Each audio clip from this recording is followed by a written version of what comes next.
И здравейте хора, почваме с четвърта част на Съдбина кръст. Сигурно това ще е последното, не знам.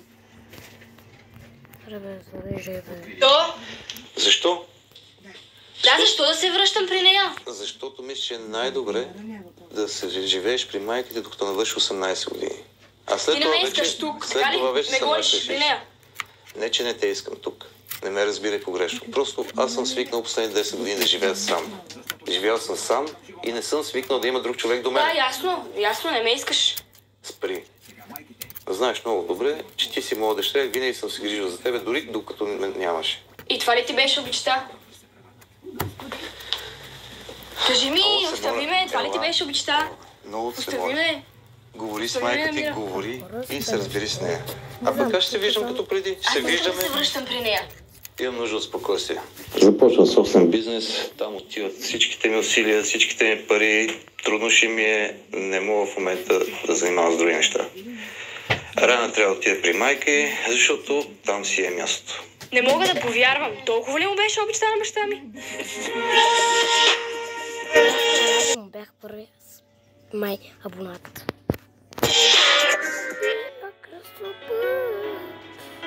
Разочарована от баща си, Райна споделя с приятеля си Георги. Двамата са седнали на кафе, преди да отидат на кино. Георги е на мнение, че Райна от самото начало е прибързала. Думите му обаче, вместо да успокоят Райна, я ядосват още повече. Говори с майка ти. Да говоря с майка ми? Колко пъти говорих с тази жена? Говори малко по-нормално. Какво повече да направя? Говори по-нормално с нея. Ти добре ли си? Да не ти е завъртяла главата на тебе? Глупости. Постоянно някакви комплиментчета, Стига с глупости, нещо. не искам да слушам повече глупости.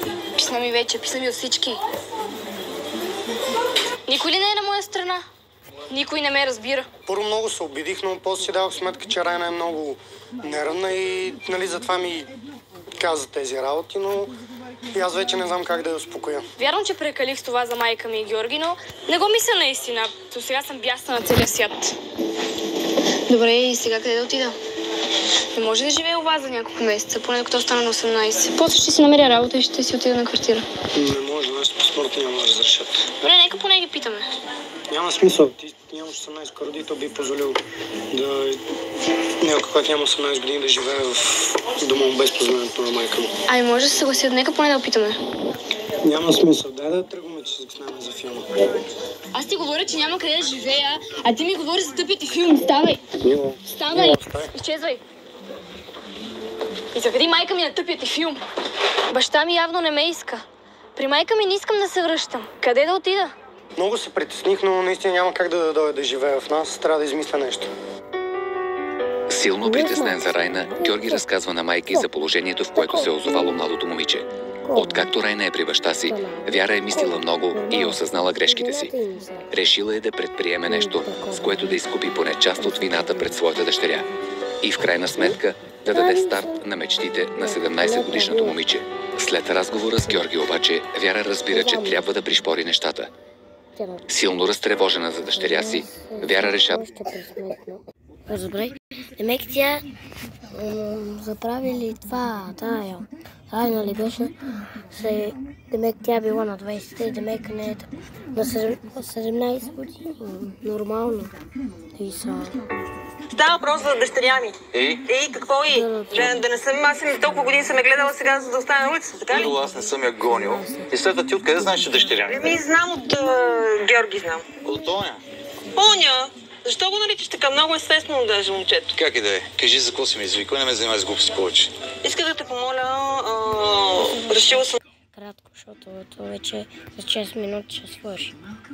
Как това да ми 10 минути някак? Да ипотекирам жилището си, за да дам парите на Райна да... Ти луда ли си, бе, жена, бе? Пак се забъркаш в една каша. Защо да не помогна на дъщеря си? От Вяра какво може да се очаква? Най-накрая ще стане без апартамент заради нейните глупости. А защо ти да ни помогнеш? Има други начини, има стипендии, има други Не начини. става така с стипендия. Как да не става така? Ами не става така. Първо превърна в една малка глеза. Нали видях на какво е заприличила? Няма Твоето такова възпитание даде го огромни. Няма такова нещо на грешен път си. Какъв грешен път? Помогни ми, моля те, с тия пари, които си ни пращал през годините. 10 години ти помага с тези пари, нито един път не съм закъснял. Не, до никъде не стигат. Това е. Сега трябва да й помогнеш за това нещо, няма да й което съм помогна решила. сега. Ще се научи, ще работи. Другите деца как учат без да получават издръжка от своите родители? В своята каша няма да се забъркам. Разбрали? Нищо не съм те разбрала. Просто ти си един егоистичен човек, който грам не се е променил за тия години и продължаваш. И продължаваш твоите откачени идеи, които те довелоха до това държа и които не разделиха. Разбрали? Разделили са ме, защото аз така съм си решила. Така си решила? Да, така съм решила. Няма да живея с такъв егоист и много правилно съм поступила. Въобще не трябваше да ме викаш, ясно ли ти? Така си знаех, че ще стане, но въпреки това бях длъжна да опитам. Довиждане. Тайно се надявах, че Кирил се е променил, но явно си е все същия човек. Ще се оправям без него, както е било и до сега.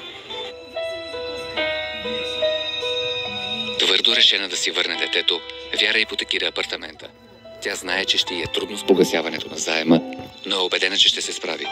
Вече си е намерила работа в агенция за детегледачки. Освен това е одобрена и за работа в детска градина. Решила е да работи и на двете места.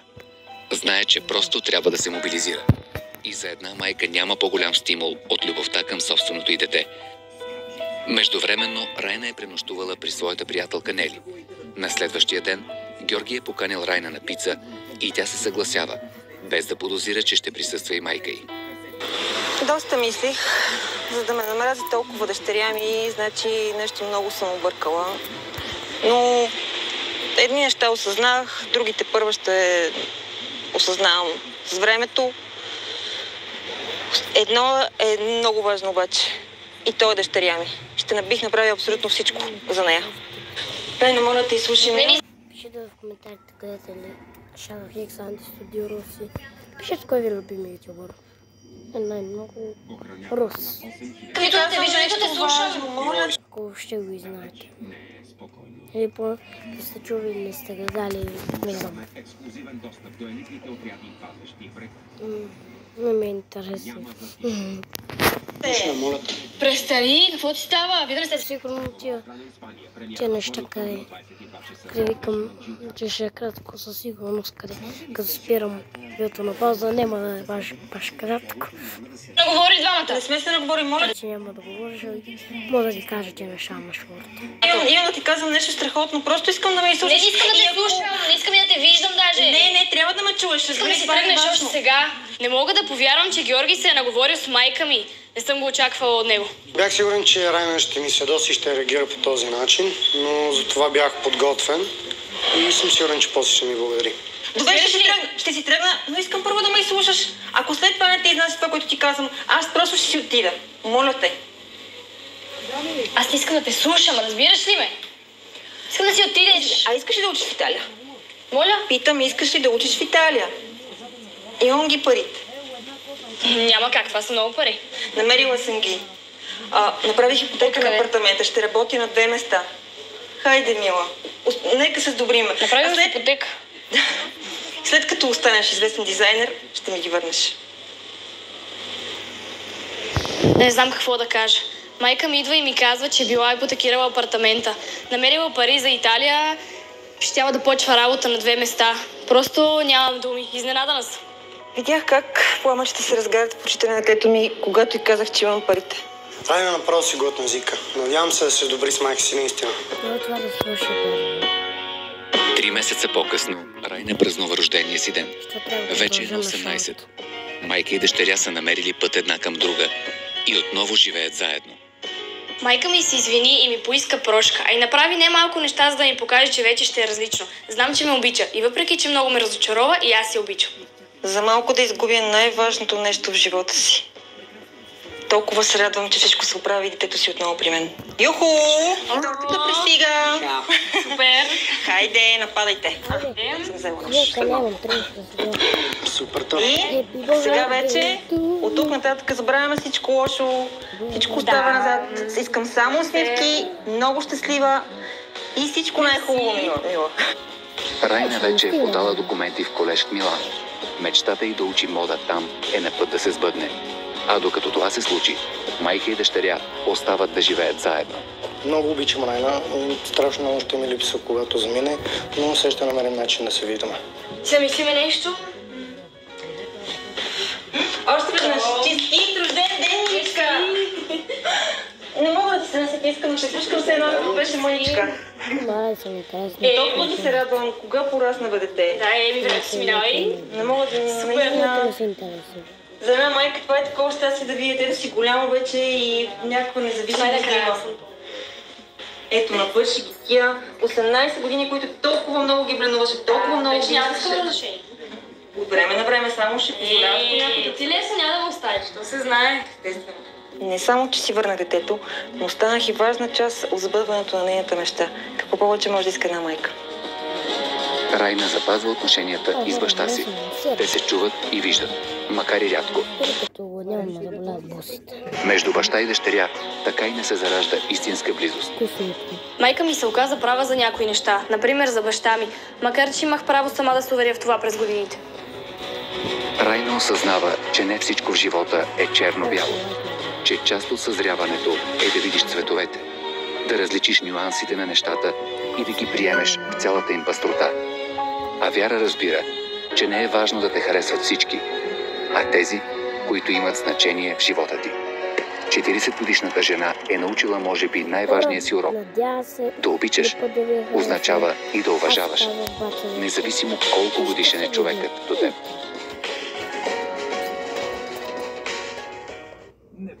Чао!